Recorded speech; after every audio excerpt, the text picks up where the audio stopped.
নমস্কার, আমি সাগরিকা। আসুন আমরা আবার গীতা পাঠ নিয়ে বসি। শ্রীকৃষ্ণের বাণী, শ্রীকৃষ্ণ কি বলেছিলেন, যুদ্ধক্ষেত্রে অর্জুনকে কিভাবে তিনি সাপোর্ট দিয়েছিলেন, কিভাবে তিনি উঠে দাঁড়ানোর কথা বলেছিলেন, কি বুঝিয়েছিলেন, আমরা সব কিছু জানি, শুনি। আমরা অনেক কিছুই তো জানি না, বলুন। একটু একটু করে পড়বো, একটু একটু করে আলোচনা করব, একটু একটু করে শিখে নেব। পরমেশ্বর ভগবান বললেন, হে পার্থ, জীব যখন মানসিক জল্পনা কল্পনা থেকে উদ্ভূত সমস্ত মনোগত কাম পরিত্যাগ করে এবং তার মন যখন এভাবে পবিত্র হয়ে আত্মাতেই পূর্ণ পরিতৃপ্তি লাভ করে, তখনই তাকে স্থিতপ্রজ্ঞ বলা হয়।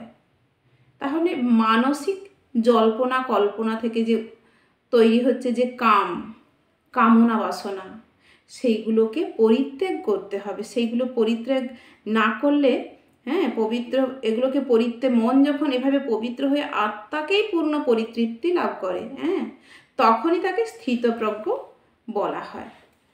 ত্রিতাপ দুঃখ উপস্থিত হলেও যার মন উদ্বিগ্ন হয় না, সুখ উপস্থিত হলেও যার স্পৃহা হয় না, এবং যিনি রাগ, ভয় এবং ক্রোধ থেকে মুক্ত, তিনি স্থিতপ্রজ্ঞ।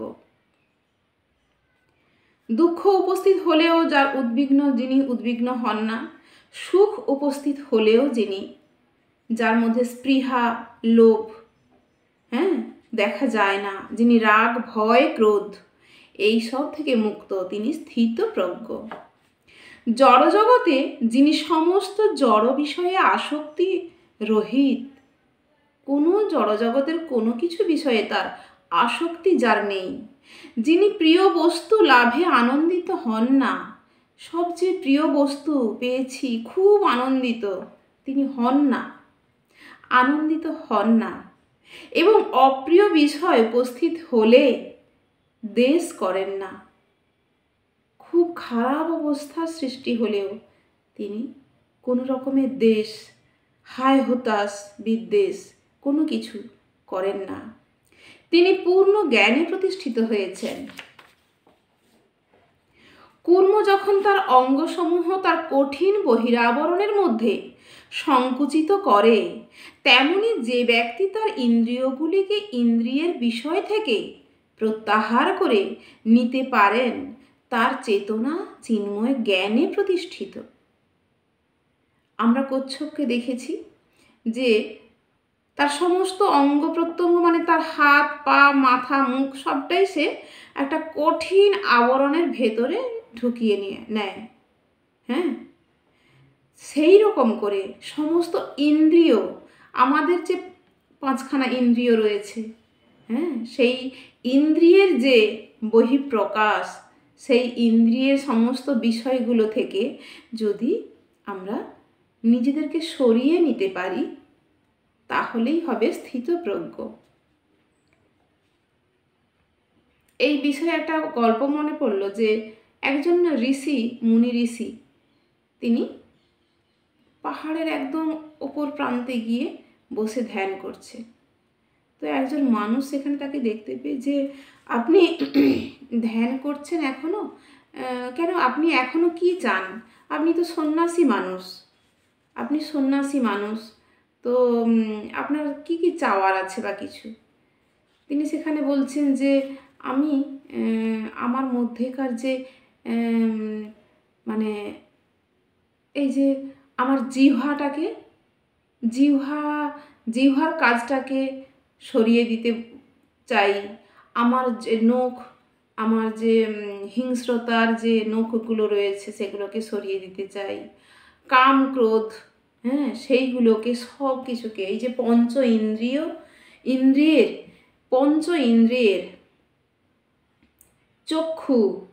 চোখে দেখছি, আমরা দেখলেই আমাদের সেই জিনিসটার প্রতি একটা আলাদা ধরনের ধারণা, একটা আলাদা চিন্তাভাবনা, সব কিছু আমাদের দৃষ্টিশক্তিটা যেন পাল্টে দেয়। আমার দৃষ্টিশক্তির মধ্যে যেন কোনো লোভাতুর দৃষ্টি না থাকে। কানে যা শুনছি সেই শোনাটা যেন আমি সুন্দর করে একটা মধুর জিনিস শুনতে পাই, আমি যেন সমালোচনা, আলোচনা বা কটূক্তি বা এটা সেটা বিভিন্ন রকমের কথা শুনে এই যে মনের মধ্যে মনকে অশান্ত করে ফেলা, এই পঞ্চ ইন্দ্রিয় আছে বলেই আমরা এই সমস্ত কিছুর সঙ্গে জড়িয়ে রয়েছি। তো সেই সন্ন্যাসী চাইছেন যে আমার জীবের যে লালসা, জীব যে লকলক করছে, সাপের মতো বেরিয়ে আছে, মানে আমি এই যে স্বাদ অনুভব করছি, এটা ভালো নয়, সেটা ভালো, ওটা খেতে টেস্টি, ওটা ভালো, হ্যাঁ এটা তেতো, এটা টক, এটা ঝাল, এই যে স্বাদ, এই যে সব কিছু থেকে মানে পঞ্চ ইন্দ্রিয়ের কাজগুলোকে আমার জীবন থেকে সরিয়ে ফেলার জন্য আমি এখানে ধ্যান করছি, যাতে এই জিনিসগুলো আমার সরে যায়। এগুলোই তো আমাদেরকে কাম, ক্রোধ এগুলো আনে। হ্যাঁ, তো এখানে কি বলেছে, তারপরে দেখছি, ইন্দ্রিয় হে কৌন্তেয়, কৃষ্ণ বলছেন যে ইন্দ্রিয় সমূহ এতই বলবান এবং ক্ষোভকারী যে তারা অতি যত্নশীল বিবেক সম্পন্ন পুরুষের মনকেও বলপূর্বক বিষয় আভিমুখে আকর্ষণ করে। এই ইন্দ্রিয়গুলো এতই বলবান, ইন্দ্রিয়গুলো আমাদের পঞ্চ ইন্দ্রিয় এতই বলবান যে অত্যন্ত বিবেক সম্পন্ন পুরুষের মনকেও বলপূর্বক সেই বিষয়ের অভিমুখে আকর্ষণ করতে থাকে। যিনি তার ইন্দ্রিয়গুলিকে সম্পূর্ণরূপে সংযত করে আনার প্রতি উত্তমা ভক্তিপরায়ণ হয়ে তার ইন্দ্রিয়গুলিকে সম্পূর্ণরূপে বশীভূত করেছেন, তিনি স্থিতপ্রজ্ঞ। তিনি শ্রীকৃষ্ণ অর্জুনকে স্থিতপ্রজ্ঞ হওয়ার কথা বলেছেন, যে তুমি এই জগৎ সংসার, এই জড় সংসারের যে কাম, ক্রোধ, কামনা, বাসনা, লোভ, লালসা, লাভ, ক্ষতি, পাপ, পুণ্য সব কিছুকে সরিয়ে দাও, এগুলো থেকে তুমি ওপরে উঠে এসো। ইন্দ্রিয়ের বিষয়সমূহ সম্বন্ধে চিন্তা করতে করতে মানুষের তাতে আসক্তি জন্মায়। ইন্দ্রিয়ের যে বিষয়সমূহ আমাদের পঞ্চ ইন্দ্রিয়, সেই সমস্ত জিনিসের সম্বন্ধে আমাদের ভাবতে ভাবতে, চিন্তা করতে করতে মানুষের আসক্তি জন্মায়। আসক্তি থেকে কাম উৎপন্ন হয়। আসক্তি একটা আগ্রহ, সেই আগ্রহ থেকে কামনা, চাওয়ার যে ইচ্ছা, পাওয়ার যে ইচ্ছা, কামনা থেকে ক্রোধ উৎপন্ন হয়। কামনা করার পরে সেটা পেলাম কি পেলাম না, পাবো কি পাবো না, সেটা নিয়ে একটা রাগ উৎপন্ন হয়।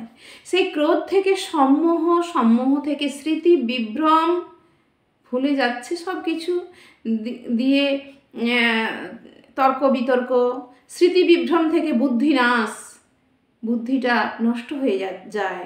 বুদ্ধিনাশ হওয়ার ফলে সর্বনাশ হয়, অর্থাৎ মানুষ পুনরায় জড়জগতের অন্ধকূপে অধপতিত হয়। তাহলে আমরা সব কিছুই বুঝতে পারি, কিন্তু আমরা সেই একইভাবেই চলছি, তাই তো?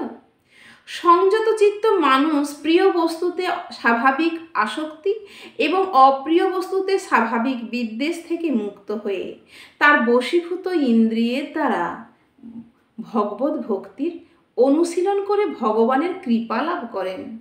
মানে আমার যেটা আসক্তি আছে, সেইটার প্রতি যে প্রিয় বিষয়বস্তু, যেটার প্রতি আমাদের আসক্তি, তার প্রতিও আমরা স্বাভাবিক আসক্তি না দেখিয়ে প্রিয় বস্তুর প্রতিও আমরা স্বাভাবিক ভাব দেখাবো, প্রদর্শন করব।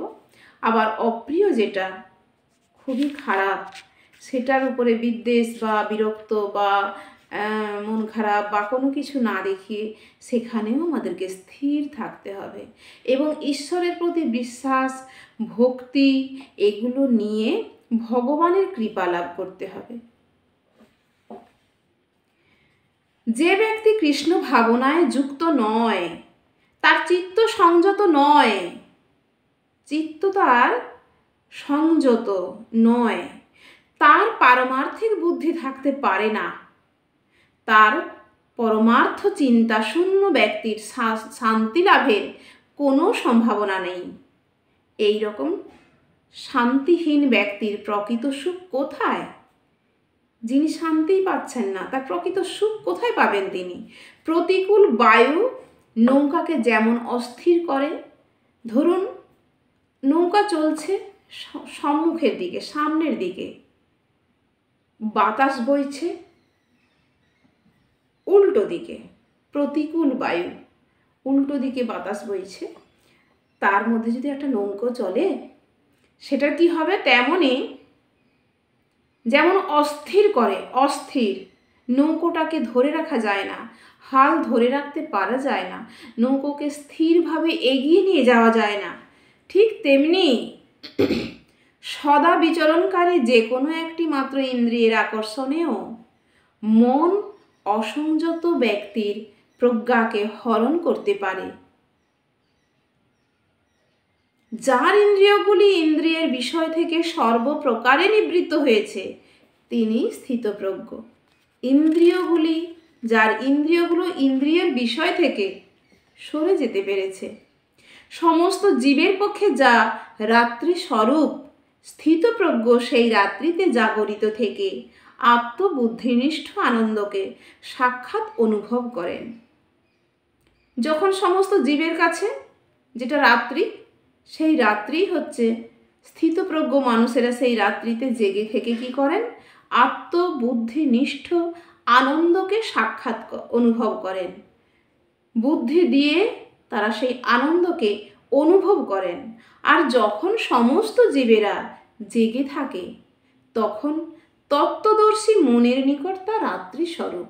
সমস্ত জীব যখন জেগে আছে, তখন কি তত্ত্বজ্ঞানী যে আমাদের মুনি ঋষিরা থাকেন, তখন তারা সেই জীবজগতে তারা দিনের বেলায় জেগেই আছেন, কিন্তু তারা এমন অচেতন অবচেতনে রয়েছেন বা এমনভাবে থাকছেন যেটা মনে হবে তাদের কাছে রাত্রি। বিষয়কামী ব্যক্তি কখনো শান্তি লাভ করে না। বিষয় আশয় কামনা বাসনা নিয়ে যারা ছুটে বেড়াচ্ছেন, তাদের কখনো শান্তি থাকে না। জলরাশি যেমন সদা পরিপূর্ণ এবং স্থির সমুদ্রে প্রবেশ করেও তাকে ক্ষোভিত করতে পারে না, কামসমূহ তেমন স্থিতপ্রজ্ঞ ব্যক্তিতে প্রবিষ্ট হতেও পারে না এবং তাকে বিক্ষুব্ধ করতে পারে না।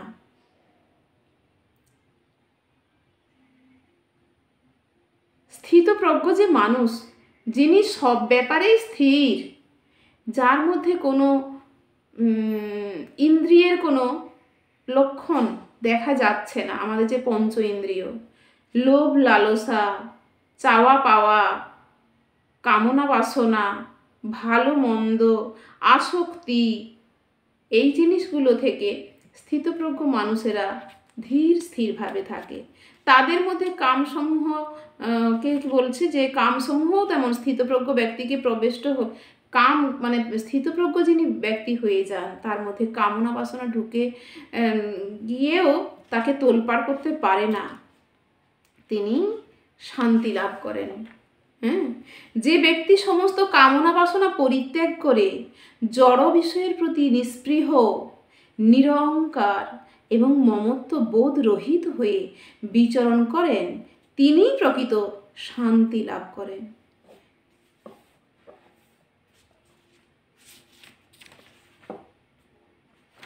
আমরা পড়তে পড়তে কোথায় এসে গেলাম দেখুন, শেষে কি বলছেন?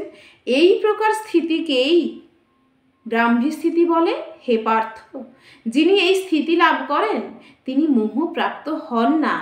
জীবনের অন্তিম সময়ে সে এই স্থিতি লাভ করে তিনি এই জড় জগতের বন্ধন থেকে মুক্ত হয়ে ভগবত ধামে প্রবেশ করেন।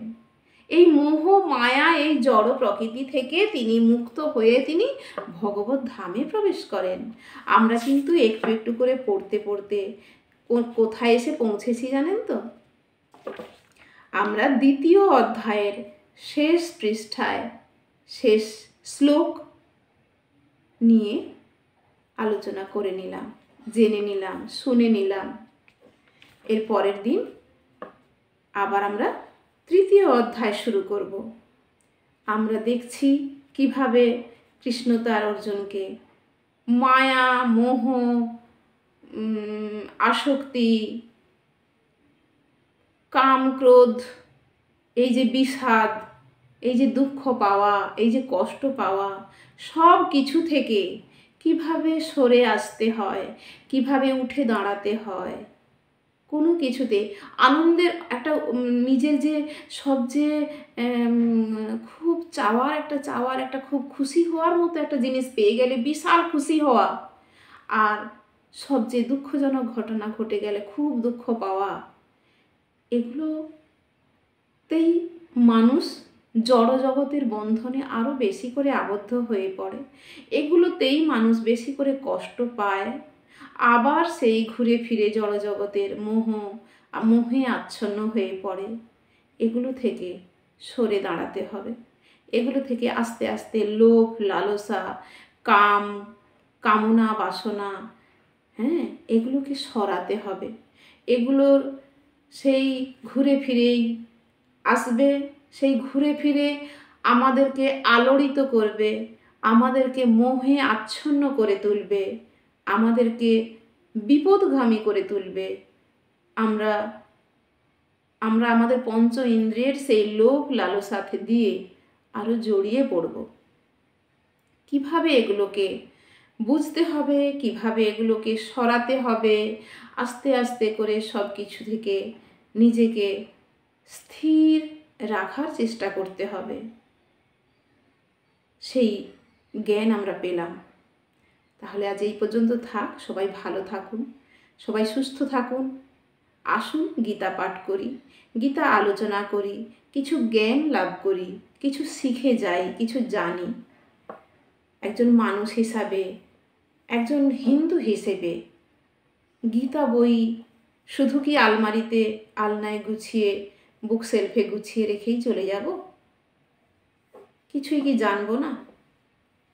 সেই উদ্দেশ্যে এসে বসা, একটু শোনা, একটু ভাবনা চিন্তা করা, একটু এগিয়ে চলা, সঙ্গে থাকা, পাশে থাকুন, সঙ্গে থাকুন, লাইক করুন, যারা সাবস্ক্রাইব করেননি করুন। একটু আধটু করে পড়ি, পড়ে শেষ করি বইটা। বইটা আমরা শেষ করতে চাই, আমরা জানতে চাই, আমরা গীতার বাণী, শ্রীকৃষ্ণের যে কথা, তার যে এই উক্তি, তার যে এই প্রত্যেকটা কথার যে কি মূল্য, সেগুলো আমরা শিখি, জানি, অভ্যেস করি, চেষ্টা করি আস্তে আস্তে করে নিজেদের পরিবর্তন করার। কেমন? সবাই ভালো থাকুন। নমস্কার। হরে কৃষ্ণ, হরি বল।